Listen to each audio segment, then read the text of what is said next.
I never imagined that a peaceful suburban morning would end with a self-appointed cop from the HOA board, pointing a gun straight at my wife's face, just because she went jogging without an ID. What he didn't know was that the woman he just threatened is an active-duty Delta Force operative, fresh off a top-secret mission overseas, barely 48 hours ago. It took her just 3 seconds to disarm him, take full control, and leave him completely untouched. No bruises, no blood. Just the wide-eyed panic and trembling hands of a man who dared to cross the line. You think it ended there? Not even close. This was just the beginning of a full-blown collision between the real world and the delusional power trip that is the HOA, a place where rules are twisted, egos run wild, and arrogance finally bows to truth. Don't take your eyes off the screen. If you've ever questioned how dangerous power can become in the wrong hands, this video is your clearest answer. Like the video, hit subscribe, and turn on notifications, because you won't want to miss what comes next. We moved here searching for something simple yet priceless: peace.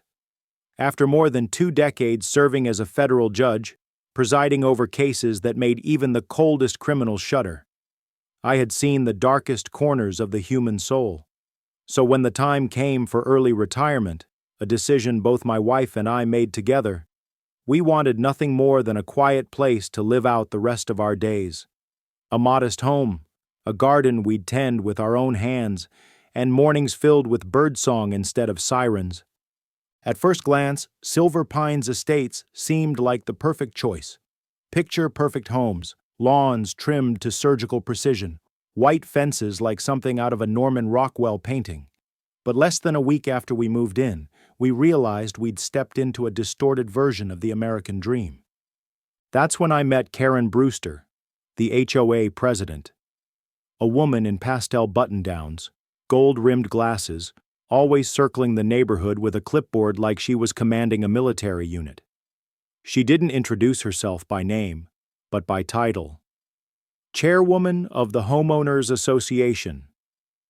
Karen lives to control others, and this HOA, it's not the friendly, voluntary neighborhood group they claim it to be. It's a system fueled by fear, compliance, and a level of inflated authority so absurd it borders on parody.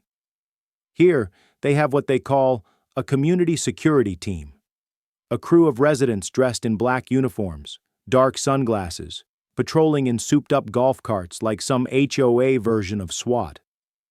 Radios strapped to their hips, they roll up in front of your house to deliver gentle reminders. And by reminders, I mean citations for crimes like laughing too loud in your backyard, hanging laundry outside more than once a day, or watering your plants after 7 p.m. Heinous acts, in the eyes of Karen and her loyal enforcers. Back then, I thought I could stay out of trouble. Just live quietly, politely, and keep to myself. But I forgot one crucial truth. Real peace never comes from bowing to those who crown themselves with fake authority. And it seems Karen and her inner circle just picked the wrong man to mess with. The very next morning after the incident involving my wife and the self-appointed officer, Karen called for an emergency meeting at the community clubhouse. No official announcement, just hastily printed flyers shoved into mailboxes at midnight with blood-red letters screaming, "Residents must know the truth about the new threat in our neighborhood."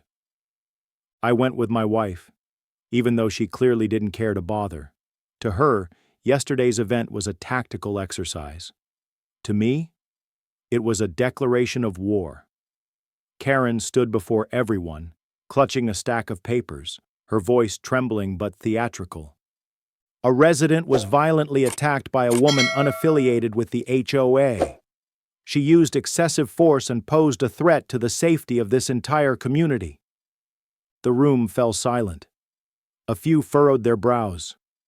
Others nodded, perhaps too used to Karen's fear-mongering tactics. She turned toward us with a smug grin. But Karen had no idea. We'd already anticipated her move. The back door suddenly opened.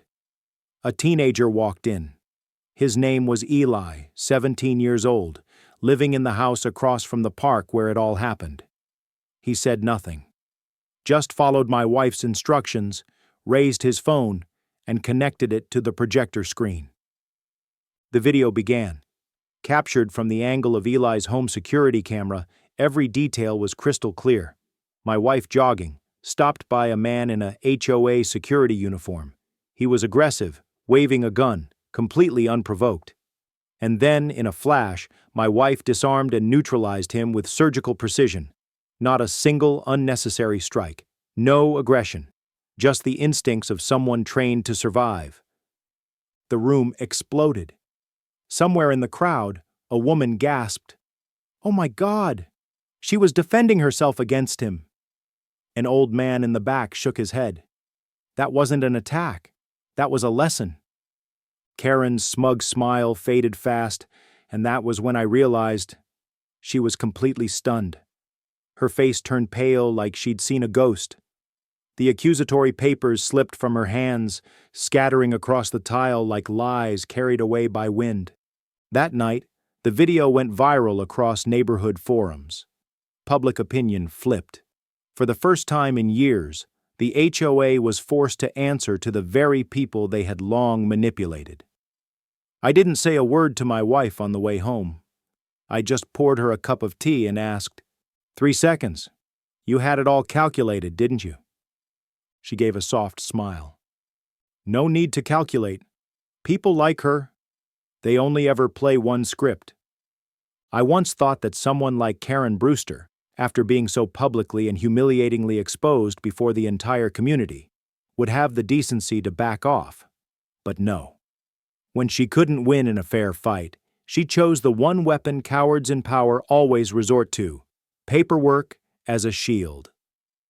The following week, our house received 4 back-to-back citations from the HOA, one for a fence 1.2 inches taller than regulation, one because our trash bin was moved more than 15 minutes after collection time, one for improper flag display, and the last, by far the most ridiculous, creating a perceived sense of danger to other residents because my wife went for a walk wearing a hydration backpack. Karen didn't stop there. She held a special meeting where she single-handedly pushed through a series of emergency regulations. These included a ban on recording HOA personnel, a blanket prohibition against any form of physical force, even in self-defense, and the most authoritarian clause of all: residents may not question the legal validity of HOA fees. It was like a suburban dictatorship, white picket fences and golf carts hiding bureaucratic tyranny. But she forgot one thing. My wife isn't just a fighter. She's trained to pursue justice.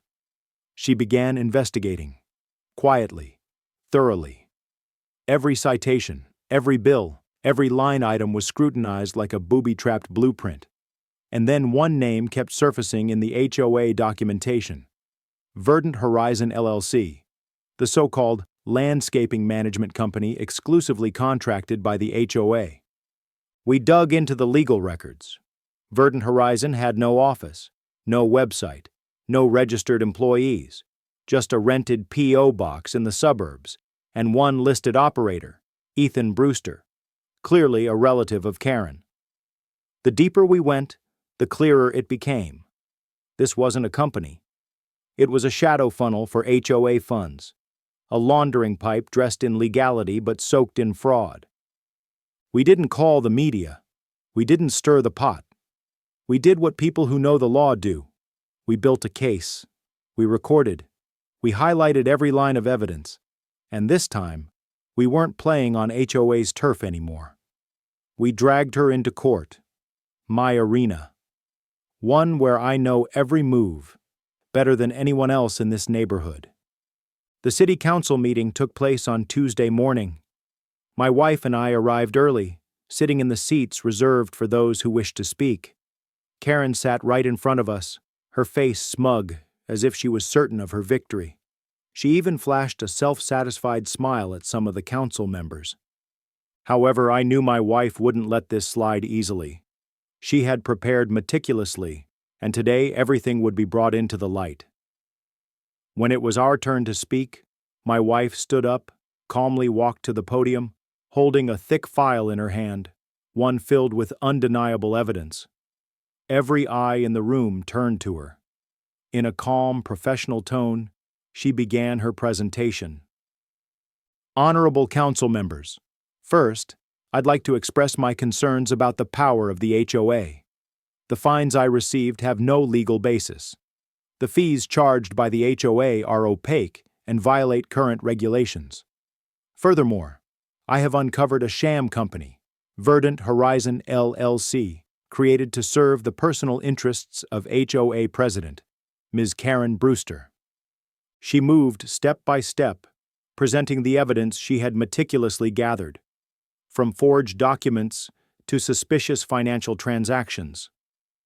The room fell silent. No one dared interrupt. The looks in the room began to shift. Once my wife finished her statement, a council member with a hint of doubt asked, "Ma'am, may we know more about your background?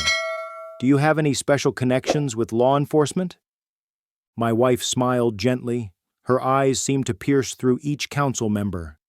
Then she answered bluntly, "I am a member of Delta Force, the U.S. Military Special Operations Unit. I hold a senior position in intelligence and command covert operations.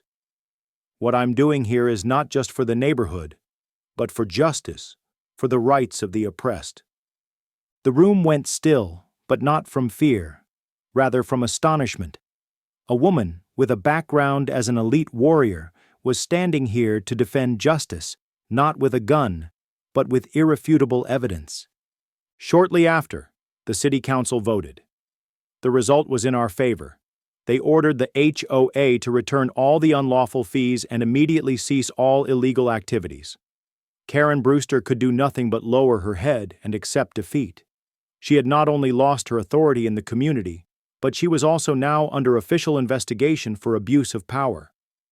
With a quiet victory, my wife returned to her seat. She glanced at me and softly said, "This is just the beginning. There's more to be done, but at least today, Karen has learned a little more about the people she's been toying with." After the victorious hearing, I thought everything would settle down. Karen Brewster had been brought down, the HOA was under investigation, and we could finally live in peace. But my wife, as usual, never overlooked any detail.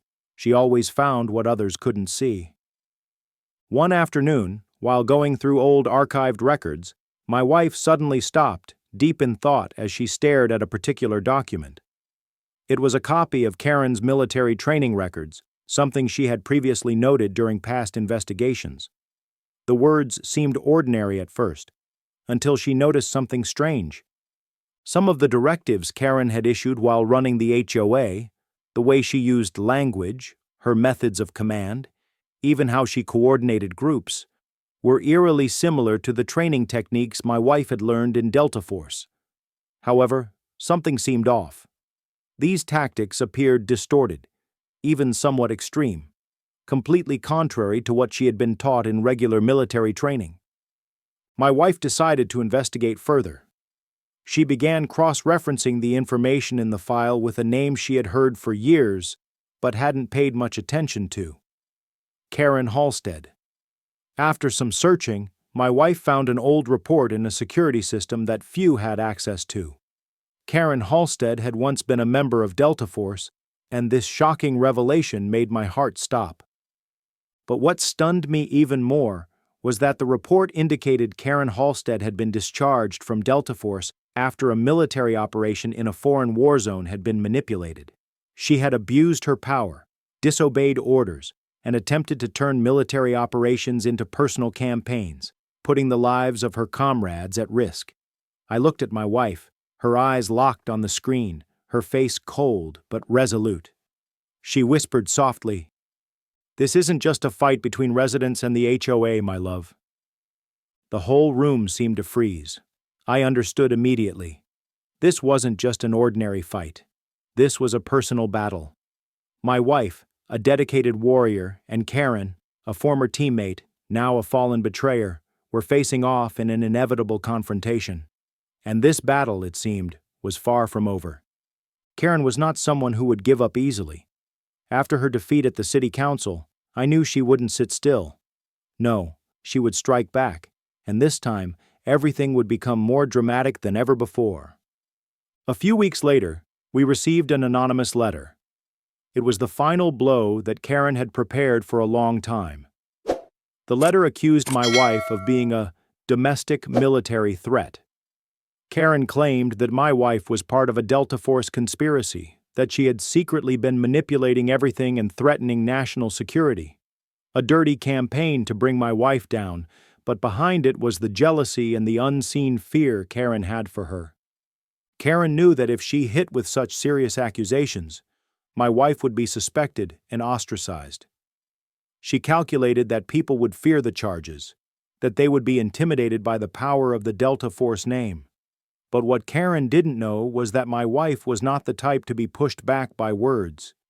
She had lived and fought under pressure countless times throughout her Special Forces career to be defeated by such petty tricks. My wife immediately counterattacked. She didn't just deny the accusations, but also prepared ample evidence, cross-referencing every detail in the anonymous letter. Yes, Karen had used deception and abuse of power to cause all this. The HOA's financial records, the fraudulent operational tactics, everything was brought to light by my wife in a decisive manner. And then, when all the evidence was presented, the city council could no longer ignore it. Karen Brewster had impersonated authority, pretended to enforce the law, and even misappropriated community funds to serve her own interests. The result couldn't have been more different. The city council ruled. Karen was fined, removed from her position, and banned from participating in community organizations for the rest of her life. The price Karen had to pay for her ambition and betrayal had cost her everything. Her power, which she had held for so long, was now gone. When it was all over, I couldn't help but feel a hint of sweet victory in the air. Karen had fallen, and my wife, with her calm demeanor and sharp intellect, had brought justice to all. When everything had finally settled down, the neighborhood slowly returned to the peaceful rhythm of life we had long yearned for. Children ran freely through the small streets, their laughter echoing through the air. Families gathered once again, sharing dinners on front lawns. The streets were no longer clouded with fear or cautious glances. Instead, a warmth and tranquility filled the space, something we hadn't felt in far too long. Witnessing these changes, I couldn't help but feel a deep sense of satisfaction. But what moved me the most wasn't the peace itself. It was my wife, the woman who had fought not just for our neighborhood, but for justice, for freedom, and for what was right. Not long after, she was honored in a formal ceremony at the Department of Defense. The prestigious award she received wasn't for taking down a corrupt HOA, but for defending civil liberties, for standing up against abuse of power, and for delivering justice to innocent residents. The looks from those around us, from neighbors who once knew little about her, were now filled with admiration and respect. One morning, as I was preparing breakfast, our front door suddenly opened. A military officer, dressed in full formal uniform, stood before us. Without saying much, he reached into his pocket and pulled out a piece of paper. A recall order. A new mission had been assigned to my wife. The words were brief, but they carried weight. It was a reminder that the battle was never truly over. My wife stared at the paper for a moment, then looked at me. In her eyes, I saw no fear, no hesitation, only fierce determination. A new mission was beginning, and I understood then. Although we had won the war against the HOA, the greater battle still lay ahead. She would never truly rest. She would once again walk into conflict, but this time, we were more ready than ever. My wife, a woman who seemed completely ordinary, was forced to confront a group of power-hungry individuals, simply because she went for a jog without carrying an ID. But what no one knew was that she was Delta Force, an elite warrior, trained to face the greatest challenges imaginable.